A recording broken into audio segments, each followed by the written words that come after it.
পূর্ব এবং পশ্চিম পাকিস্তানি রাষ্ট্রীয় ভাষা উর্দু, কিন্তু আমার দেশের তৌহিদি ছাত্র জনতা তারা রাজপথে নেমেছিল যে না, এদেশের ভাষা একমাত্র আমাদের মাতৃভাষায় হবে। আসুন এই মাতৃভাষাকে আমরা আরো সুন্দর করে আমাদের প্রত্যেকটা কর্মে কাণ্ডে যাতে মাতৃভাষাকে আমরা মূল্যায়ন করতে পারি। এই মাতৃভাষা একমাত্র আমার মায়ের ভাষা, এই ভাষায় যাতে আমরা বিশ্বের শ্রেষ্ঠ ভাষা হিসাবে আমরা নিয়ে যেতে পারি, এই আশা ব্যক্ত করে আমি আমার সংক্ষিপ্ততা শেষ করছি। আসসালামু আলাইকুম ওয়া রাহমাতুল্লাহ। আমার ভাইয়ের রক্তে রাঙানো 21শে ফেব্রুয়ারি আমি কি ভুলতে পারি। 21 আসলেই চেতনা জাগ্রত হয় বাংলার আনাচে কানাচে, গ্রামগঞ্জে, শহরে নগরে। সম্মানিত উপস্থিতি, এ পর্যায়ে আলোচনা নিয়ে উপস্থিত হচ্ছেন বাঙালি জামাত ইসলামী অভয়নগর উপজেলার সহকারী সেক্রেটারি জনাব গোলাম মোস্তফা। আলোচনা নিয়ে আসছেন জনাব গোলাম মোস্তফা।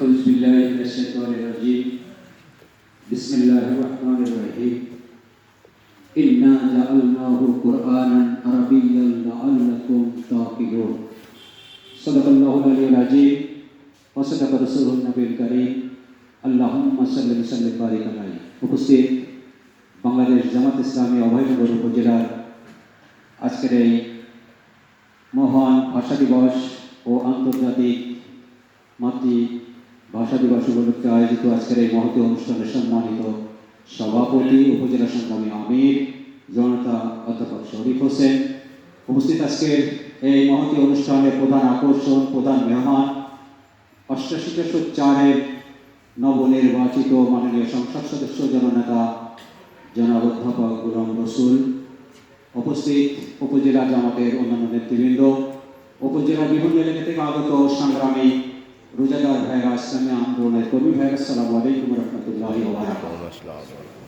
ভাইরা, আপনি জানেন এই দিনটি বারবার আমাদের মাঝে ফিরে আসে। এটা অত্যন্ত হৃদয় বিদারক একটি দিন।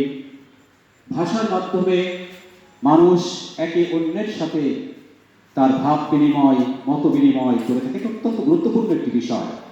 যার প্রথম স্তম্ভ হচ্ছে মায়ের কোল থেকে এই ভাষাটা আসে। তো সেই ভাষা নিয়ে যখন তদানীন্তন পূর্ব এবং পশ্চিম পাকিস্তানের প্রথম যখন স্টেট গঠন হলো 1948 সালে ডিসিশনটা হলো যে রাষ্ট্রভাষা হবে উর্দু ভাষা। তো এই ধারাবাহিকতার অংশ হিসাবে 1948 সালের মার্চে কায়েদে আজম, তদানীন্তন পাকিস্তানের গভর্নর জেনারেল কায়েদে আজম মোহাম্মদ আলী জিন্নাহ সাহেব ঢাকা আসেন এবং ঢাকা বিশ্ববিদ্যালয়ের একটি জনসভায় তিনি স্পষ্টভাবে দায়িত্বহীনভাবে বলেন, Urdu shall be state language of Pakistan.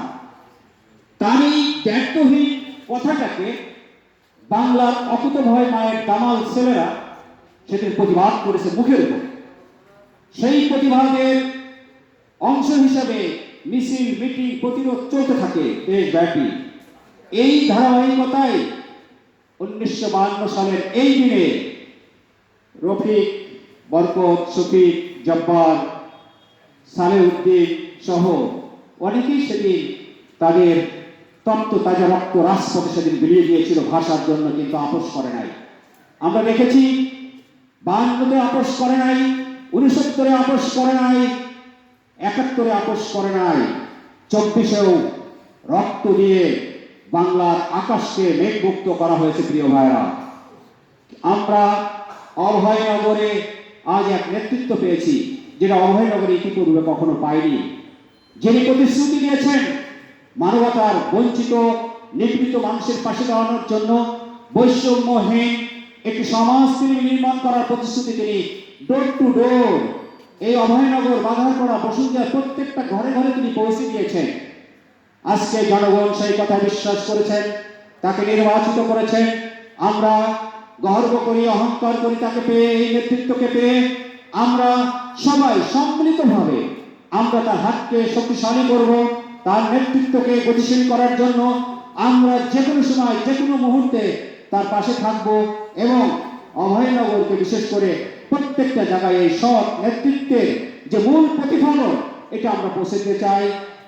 আমরা 21-এর এই চেতনাকে ধারণ করে লালন করে আমরা আমাদের সামনের দিনগুলোকে অত্যন্ত শক্তিশালীভাবে প্রস্তুত করতে চাই, গঠন করতে চাই, স্টাবলিশমেন্ট করতে চাই, যেন মানবতা আর কখনো বঞ্চিত না হয় তার দাবির জন্য।